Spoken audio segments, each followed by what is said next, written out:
C'est le père Yves Combeau, dominicain, qui prononce l'homélie de ce dimanche.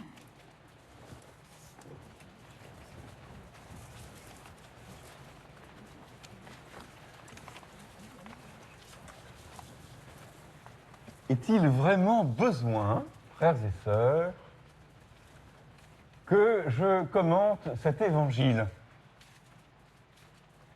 Je veux dire, bien que beaucoup d'entre nous soient en vacances, nous avons tous l'esprit encore assez dégourdi pour comprendre ce que Jésus vient de nous dire sans avoir besoin qu'on nous l'explique. N'est-ce pas? Amasser des richesses ne sert à rien. C'est ce que nous avons appris en cours de morale à l'école primaire quand il y avait encore des cours de morale à l'école primaire. Non pas qu'il y ait un quelconque bonheur à être pauvre, ce serait une bien curieuse chose que de trouver de la joie dans la privation. Les richesses sont faites pour être partagées. Les maisons sont faites pour accueillir des familles et les tables pour accueillir des convives. Et non seulement les richesses matérielles, qui sont au fond les plus grossières des richesses, mais toutes les autres richesses. Et peut-être sans le savoir, nous en avons plein. Nous pouvons être pauvres en argent et riches en histoire, en culture, en talent, en foi, en savoir. Et tout cela est fait pour être partagé. Un peintre ne garde jamais ses peintures pour lui au fond de son atelier. Un musicien ne peut pas garder sa musique, cela n'aurait aucun sens. Même un poète qui débute écrit toujours, bien qu'il sache parfaitement que son poème ne sera pas publié, écrit toujours pour quelqu'un. Un quelqu'un qui ne le saura jamais. Un quelqu'un qui n'existe peut-être pas encore. Mais quoi que nous fassions, c'est pour le donner.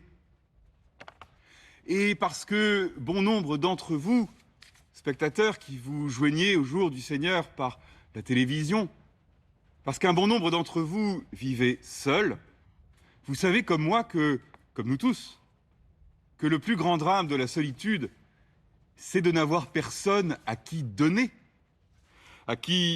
de nos talents, à qui donner de nos richesses intérieures, à qui donner de la plus grande de nos richesses, la seule peut-être, qui est l'amour.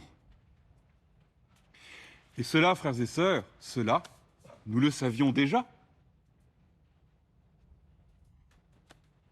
J'ai gardé peu d'amis de mon adolescence et de ma jeunesse. Et cela, encore une fois, est vrai de beaucoup d'entre nous.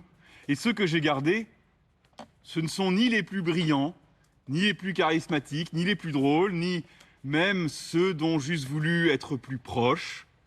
Ceux que j'ai gardés, ce sont ceux qui se sont avérés être généreux. Ceux qui avaient toujours une maison ouverte, ceux qui avaient toujours une table prête à m'accueillir, ceux qui étaient toujours disposés à perdre une heure avec moi au téléphone, ceux qui répondaient toujours présents. Et réciproquement, je crois que les personnes qui se souviennent de moi aujourd'hui ne sont pas celles à qui j'ai fait les plus brillantes des prédications et à qui j'ai pu donner les plus extraordinaires des conseils. Non. Ce sont ceux pour qui, en dépit de ma maladresse, et je ne sais trop pourquoi, peut-être par sympathie, ceux à qui j'ai consacré du temps et de l'énergie, ceux à qui j'ai essayé de donner de moi-même. Ce qui lie ensemble les hommes et les femmes, c'est la générosité. C'est le don matériel et immatériel. C'est ce que nous prenons de nous-mêmes, de nos richesses, de nos talents, de notre cœur, et que nous donnons sans retour. Mais cela, nous le savons. Nous le savons depuis toujours. Jésus ne nous enseigne pas des choses qui seraient extérieures à notre humanité. Ce que fait Jésus, c'est de dire à haute voix et de façon claire ce que notre cœur, peut-être confusément, savait depuis toujours. Ce n'est pas facile que d'être généreux. Et bien des peurs, bien des égoïsmes nous entravent, mais nous le savions. Nous savions depuis toujours que la seule voie de notre bonheur d'hommes et de femmes, c'est la générosité.